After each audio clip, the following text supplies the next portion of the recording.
समझो कि गणित की भाषा में क्या क्या होता है। एक समद्विबाहु त्रिभुज, कैसा?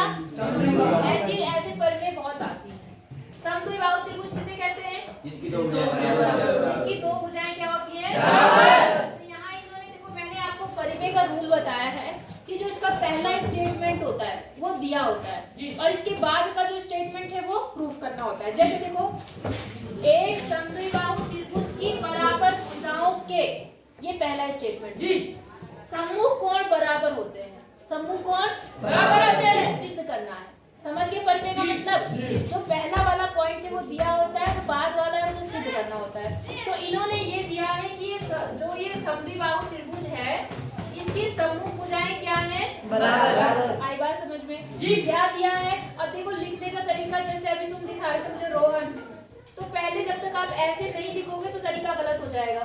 दो ही तो पॉइंट लिखने हो, 3 लाइन लिखनी है, 3 लाइन में भी अगर आप सही से नहीं लिख पाओगे तो गलत हो जाएगा। समझ गए? तो दिया क्या है कि AB बराबर किसके है? AC। और इन्होंने कहा समूह कोण क्या होते हैं? बराबर। समूह कोण मतलब क्या होता है? समूह मतलब क्या होता है? सामने के। सम्मुख मतलब सामने के। इन दोनों भुजाओं के सम्मुख मतलब इस भुजा के सामने का ये कोण और इस भुजा के सामने का ये कोण आपस में क्या होते हैं? बराबर होते हैं। ये हमें क्या करना है? सिद्ध करना है। क्या करना है? सबको समझ आया? तो बेटा ऐसे सवाल मैंने कहा इम्पोर्टेंट होता है, इसलिए पर मैं आपको बता रही हूँ। मैंने कहा आपको जो हम ज्योमेट्री पढ़ते हैं तो हम कुछ रचना अगर चाहें तो अपने आप कर सकते हैं। कहा बताया ना मैंने आपको। तो हम यहाँ पर जो रचना कर रहे हैं वो क्या कर रहे हैं वो ध्यान से समझना। हम यहाँ से एक लंब खींच रहे हैं किसके ऊपर? इस लाइन BC के ऊपर। समझ में आई बात? हमने एक लंब खींच दिया जिसका नाम मैंने क्या कर दिया? क्या खींचा मैंने? क्या खींचा मैंने? लंब खींच दिया। क्या खींच दिया मैंने? एक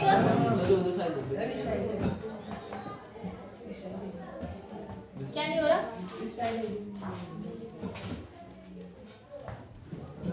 जी समझे मैं आप क्या कह रहे हैं। चलो लंब लेफ्ट, क्या कौन सा कोण बोले तो? हे भगवान, चाहे लेफ्ट हो चाहे राइट हो, एक सीधी रेखा का मतलब उसके हर तरफ 90 अंश का कोण बन रहा। बात समझ आई? हम यहाँ रचना क्या करते हैं? 90 अंश मत खींचो। आप एक काम करो, ये जो कौन सी लाइन है? BC। कौन सी लाइन है? BC। यहाँ से BC का मध्य बिंदु ले लो। कौन सा बिंदु ले लो? और यहाँ से इसको मिला दो। ये कर दिया हमने। आई बात समझ में? वैसे आप याद रखना, जो लाइन यहाँ से मध्य बिंदु को मिलाती है वो 90 डिग्री का कोण भी बनाती है, लेकिन अभी हम उसे यूज नहीं करेंगे। जब जरूरत होगी हम उसे तब यूज करेंगे। बात समझ आई? हाँ बेटा, सवाल था? अभी 2 मिनट में आगे में उठा ना, तब बताऊंगी, ठीक है? तब बुला लूंगी मैं तुम्हें। इतनी बात समझ आ गई आपको कि नहीं आई? तो हमने क्या करा, मैंने एक रचना कर दी। क्या कर दी? रचना क्या करी मैंने कि BD बराबर BC, या आप क्या कहेंगे कि BC का मध्य बिंदु, BC के मध्य बिंदु D से इसको मिला दिया, A को मिला सकते हैं हम लोग, कोई दिक्कत? अब देखो मिल गया। अब देखो ये 2 त्रिभुज बन गए, एक त्रिभुज ये बन गया और एक त्रिभुज ये बन गया। दिख रहा है आपको? दोनों में क्या क्या चीजें बराबर है बताओ? कौन सा कोण? 90 डिग्री। मैंने कहा हमने 90 खींचा ही नहीं। कौन सी बराबर है? AD उभयनिष्ठ है। AD क्या है? चलो ऐसे लिख लेते कोई बात नहीं। AD क्या हो गई? उभयनिष्ठ हो गई। AD उभयनिष्ठ। और क्या चीज दे रखा आपको? कौन सा कोण? B और C। नहीं, यही हमें सिद्ध करना है भाई साहब, ये हमें सिद्ध करना है। A और B। और क्या बराबर है? A और B और नाम बोलो। भुजा बिल्कुल। AB किसके बराबर? AB और AC किसके बराबर है? ये बात दिया है। बोलो, बात समझ आ गई आपको? और क्या है बराबर? B और C भी मैम बराबर होगा। मैम BD मैम और DC मैम। BD DC बराबर क्या होगा? DC बराबर DC है ना? क्यों? कहाँ से आया? रचना से। कहाँ से आया ये? दिया है मैम। ये कहाँ दिया? ये तुमने रचना से बनाया। मैं तुम्हें बता भी रही हमने रचना खींची है। आई बात समझ में? रचना से ये इसके बराबर हो गया, इसको मिला दिया तो यहाँ पर क्या हो गया, यहाँ पर ये उभयनिष्ठ हो गई, ये इसके बराबर हो गई, ये इसके बराबर हो गई। त्रिभुज सब क्या हो गया, सर्वांगसम हो गया। तो जो त्रिभुज है ए बी डी वो किसके सर्वांगसम है, त्रिभुज ए सी डी के। और कौन से रूल से, इसमें तीनों ही क्या यूज हुई है, साइड। तो हम इसे लिखेंगे एस एस एस। बोलो बात समझ आ गई। और जब हाँ जब त्रिभुज सर्वांगसम हो जाता है तो आपको पता है सारे कोण उसके क्या हो जाते हैं, बराबर। तो हम समूह कोण की बात करें तो हम सीधे कह देंगे कि बी किसके बराबर होगा, सी। इसलिए कोण बी किसके बराबर होगा, कोण सी के होगा बाय सी। हाँ बोलो समझ आया नहीं आया। तो इस तरह से करना पड़ता है। हो जाएगा या नहीं हो पाएगा, हो पाएगा जी। इन्होंने अलग कर रखा, हमने अलग कर रखा, लेकिन सही हमारा भी है, कोई दिक्कत। तो इतना कर लेंगे। मैं सीधे एक्सरसाइज पे आऊँ क्या, उदाहरण अपने आप करके ना करूँ। तो मैं सीधे एक्सरसाइज पे आती हूँ 7.1 पर। 7.2 लिखने का तरीका भाई ऐसे ही लिखो जैसे मैं लिख रही हूँ। अगर आपने इस तरीके को बदल दिया ना, आपने क्या करा, हाँ जी मैंने क्या कहा कि अगर कोई समद्विबाहु त्रिभुज है, आपने उसको क्या करा, एक लंब खींचा या मध्य बिंदु मिलाया, वो ऑटोमेटिकली अगर आप लंब खींचते हैं तो वो आधा आधा करती है, और अगर आपने 90 अंश खींचा तो वो आधा आधा करता है, और अगर आपने मध्य बिंदु मिलाया तो लंब बनता है। बात समझ आई। लेकिन हमने क्या करा, यहाँ 90 अंश ना दिखा करके हमने क्या करा, अगर हम 90 अंश दिखाते तो भी हमारा हो जाता, लेकिन हमारा 90 लगाने में RHS रूल लगाना पड़ता। बात समझ आई। तो हमने क्या करा, मैंने क्या करा, केवल इसका मध्य बिंदु लिया, कौन से, BC का मध्य बिंदु लिया, और उसे किससे मिला दिया, A से मिला दिया। तो एक रचना केवल ये करी, नहीं आई बात समझ में, और कोई दिक्कत इसमें दो ही रचना है, ये 90 होगा ही होगा। समद्विबाहु त्रिभुज की खासियत ये होती है, दोनों भुजाएं बराबर, दोनों कोण बराबर। अगर आपने यहाँ से लाइन खींच दी तो वो 90 डिग्री बनेगी, अगर आपने ठीक है। अगर आपको ये भी सिद्ध करना था तो आप ये बोल सकते थे जब बाय सिंप्लिसिटी ये इसके क्या होगा, बराबर होता। और ये कैसी रेखा है, सीधी रेखा। तो सीधी रेखा पे कितने अंश का कोण बनता है, 180। और क्योंकि ये इसके बराबर तो ये भी 90 होगा, ये भी क्या होगा, समझ आया नहीं आया, ठीक है। लेकिन हमें करना नहीं था इसलिए हमने आगे नहीं किया। अब आ जाए एक्सरसाइज पर। अब है प्रश्नावली कौन सी, 7.2। अब ध्यान से समझना, सेम वही चीजें हैं, बस कोई भी 3 चीजें आपको क्या करनी है, बराबर। कोई भी 3 चीजें आप इसमें बराबर कर देना, ठीक है। चलो अब स्टार्ट करते हैं। ज्यादातर इसमें क्वेश्चन जो है वो समद्विबाहु त्रिभुज पे है। अब देखो, एक समद्विबाहु त्रिभुज ABC है, जिसमें AB बराबर किसके है, AC। तो आपको पता है समद्विबाहु त्रिभुज की खासियत क्या है, ये है समद्विबाहु, ठीक है। ये है A B और ये क्या है, अब इसमें क्या कह दिया कि AB किसके बराबर है, AC के। ये बात इन्होंने दे दी है, समझ आया आपको। अगली लाइन बोलता है कि कोण B और कोण C के समद्विभाजक। समद्विभाजक का मतलब दो भागों का। अब किसके समद्विभाजक हो रहे हैं, कोण B का और कोण C का। मतलब इसको जो आधा करती हुई लाइन है वो, और इसको जो आधा करती हुई लाइन है वो ऐसे जाएंगी वो, तो वो कहाँ पर मिलती हैं, परस्पर O पर मिलती है। कहाँ पर मिलती है, ये O बिंदु पर मिल गई दोनों, समझ आया। मतलब यहाँ से जो ये कोण 1 है वो 2 के बराबर है, ये कोण 3 किसके बराबर है, इतनी बात समझ आई। ये दोनों लाइनें कैसी थी, समद्विभाजक।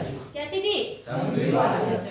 अच्छा अब क्या बोल रहा है, O से A को भी जोड़ दीजिए, ये जोड़ दिया हमने, कोई दिक्कत। ये देखो उसका चित्र नहीं है, चित्र पे खुद बनाना पड़ रहा है।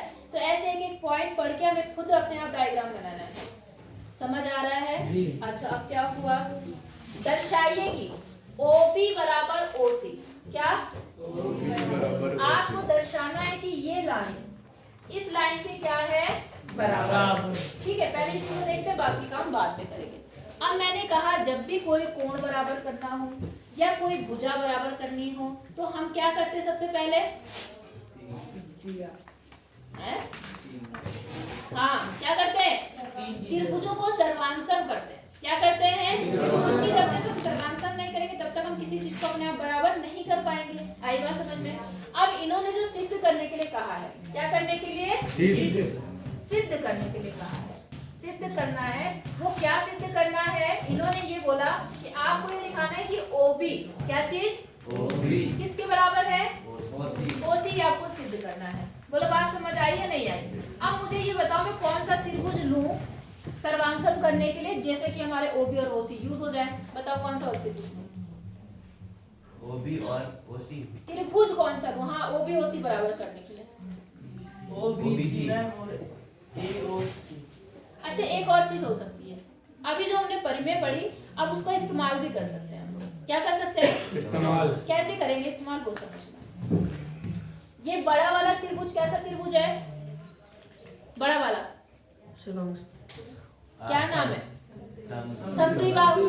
तो हमें पता है समद्विबाहु त्रिभुज की दोनों भुजाएं बराबर होती है जो कि इन्होंने दिया है, और इनके सम्मुख कोण भी क्या होते हैं आपस में? बराबर। तो ये पूरा कोण इस पूरे कोण की क्या है? बराबर। ये बात आपको समझ आ गई कि नहीं आई?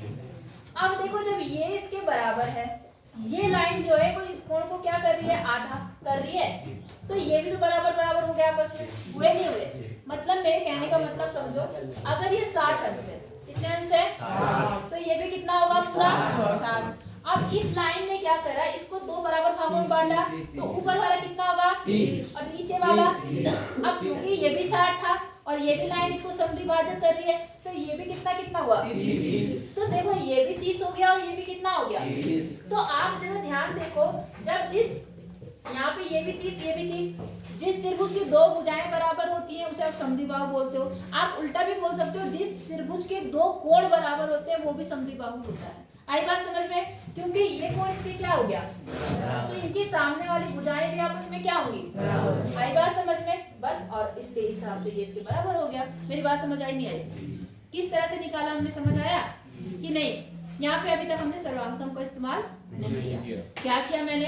हमने क्या बोला कि त्रिभुज ABC कैसा त्रिभुज है? एक समद्विबाहु। समद्विबाहु का मतलब, सम मतलब बराबर, द्वि मतलब दो, और बाहु मतलब भुजाएं। ऐसा त्रिभुज जिसकी दो भुजाएं क्या हो? दो साइड बराबर हो। बात समझ आ गई? इसको एक थप्पड़ मारना, खींच मार, और कस मार। पढ़ा रही मैं तो यार नाटक दिखा रहा। इतनी बात समझ आई आपको? ABC कैसा त्रिभुज है? समद्विबाहु। ठीक है, इसलिए क्या होगा? कोण B किसके बराबर होगा? कोण C। आई बात समझ में? कोण B ना लिखकर, क्योंकि B में आप कंफ्यूज होंगे, मैं पूरा नाम लिख देती हूँ। इसका नाम क्या लिखूं मैं? कोण ABC। और इधर वाले का नाम क्या लिखूं? कोण AC। समझ गए? हाँ या ना? समझ गए? तो ठीक है, ये दोनों बराबर हैं, तो इनका आधा भी आपस में बराबर होगा, होगा या नहीं होगा? तो मैं क्या काम करती हूँ, इनका आधा कर देती हूँ। मैं क्या काम कर रही हूँ? कोण ABC बटे 2, और यहाँ पर कोण ACB बटे 2। समझ आया मैंने क्या किया? मैंने इनका आधा आधा कर दिया। क्या कर दिया? तो ऊपर वाला भी उतना है, नीचे वाला भी उतना है। तो मैंने जो ये ABC का आधा किया ना, तो मैं ऊपर वाला ना लेके मैं कौन सा वाला का नाम ले रही हूँ? नीचे वाले का। नीचे वाले का। तो इसका नाम बताओ जरा क्या होगा? इसकी जगह पर मैं क्या लिख सकती हूँ? कोण OBC। और इसकी जगह पर क्या लिख सकती हूँ? इधर वाले की जगह पर हाँ, कोण OCB। बोलो बात समझ आ गई? मतलब आपने कह दिया कि ये वाला कोण इसके क्या हो गया? बराबर हो गया। बात समझ आ गई? अतः इसलिए क्योंकि कोण बराबर हो गया तो भुजाएं भी क्या होंगी? बराबर होंगी। इसलिए हम ये कह सकते हैं, आपको ये दिखाना, इसलिए अतः OBC एक कैसा त्रिभुज है? एक सर्वांग नहीं, समद्विबाहु त्रिभुज होगा। नहीं आई बात समझ में? आई या नहीं आई? क्योंकि इसके क्यों हुआ समद्विबाहु त्रिभुज? क्योंकि इसके दो कोण आपस में क्या हो गए? बराबर। इसका मतलब इसकी दोनों भुजाएं भी आपस में 100% बराबर होंगी। इसलिए भुजा का नाम दो OB बराबर किसके होगी? OC। इसी सिद्ध। पहला पॉइंट समझ आया नहीं आया? आया? इसमें अभी हमने सर्वांग रूल अप्लाई नहीं किया। इतनी बात समझ आ गई सबको? किसी को कोई दिक्कत है? आ गई ना? पहले बड़ा त्रिभुज कैसा था? समद्विबाहु। ये इसके बराबर दिया था, तो आपस में ये कोण भी इसके क्या होंगे? बराबर होंगे। अब इस कोण का आधा इस कोण का आधा आपस में बराबर होगा या नहीं होगा? जैसे आपने कहा कि बराबर में बराबर जोड़ने पर उसका पूर्ण भी क्या होता है? बराबर। वैसे ही क्या होता है, बराबर को बराबर को आधा करने पर उसका जो रिजल्ट है वो भी क्या होगा? बराबर। समझ आया कि नहीं आया? तो उस हिसाब से आपका ये समद्विबाहु त्रिभुज आ गया और ये भुजा इसकी क्या हो गई? बराबर। पहला पॉइंट समझ आ गया। अब अगले पॉइंट पे आ जाओ। अब क्या हो रहा है कि जो OA लाइन है, कौन सी वाली? OA, ये वाली, ये इस कोण को क्या करती है? समद्विभाजित करती है। ये भी आपको बताना। समद्विभाजित मतलब ये सिद्ध करना है कि ये इसके बराबर। अब आप लाओ सर्वांशम। अब आप क्या लाओ? सर्वांशम। तो उसके लिए आप क्योंकि ये कोण इस वाले त्रिभुज में एक त्रिभुज ये ले लो, एक त्रिभुज ये ले लो। अब इसमें कौन कौन सी चीजें बराबर है वो बताओ मुझे। भुजा। एक तो भुजा बराबर है, सही बात है। देखो ये इसके बराबर है या नहीं है? अच्छा, दूसरी चीज कौन सी बराबर है? कोण। कौन सा कोण बराबर है? AOC। या एक काम करो, जैसे भुजा बोला ना, कोण लेके हम लोग थोड़ा फंस सकते हैं। फंस क्यों सकते हैं? क्योंकि देखो यहाँ पर क्या बनेगा? साइड एंगल बनेगा। क्या बनेगा? ऐसा कोई रूल नहीं है, साइड एंगल का रूल नहीं है। तो आप देखो, आपने कहा ये इसके बराबर है, ये तो समझ आ रहा है, और ये इसके भी तो बराबर है। कहाँ से आया? दिया। अभी हमने सिद्ध किया, दिया नहीं है। कहाँ से आया? दिया। और तीसरी चीज ये कैसी है दोनों त्रिभुज में? उपनिष्ठ। तो ये त्रिभुज इसके क्या हो गया? सर्वांशम। बराबर क्यों बोलते हो? क्या हो गया? और जब सर्वांशम हो गया कौन से रूल से हुआ? एस ए कहाँ यूज हुआ? एंगल यूज हुआ। तो फिर इतनी बात समझ आई? मैंने पहले ये साइड इसके बराबर करी, फिर मैंने ये साइड इसके बराबर कर दी, फिर मैंने ये साइड उपनिष्ठ कर दिया। तीनों साइडें तो यूज हुई। तो एस रूल से त्रिभुज इसके क्या हो गया? सर्वांशम। और बाय CPCT ये इसके क्या होगा? बराबर। आई बात समझ में कि नहीं आई? पक्का बताओ जी। किसी को कोई भी डाउट है तो पूछ लो। नहीं आया समझ में? आ गया? चलो उतार लो, फिर अगला बताती हूँ। ठीक है दीपक? यहाँ पर सेकंड प्रश्न, जो भाषा लिखी है उसका अर्थ आप बताएंगे। ठीक है? यहाँ लिखा है त्रिभुज ABC में कौन सा त्रिभुज है? AD। तो ठीक है भाई, त्रिभुज बना दिया हमने A, B और C। ABC में भुजा BC, इसका BC का लंब समद्विभाजक है।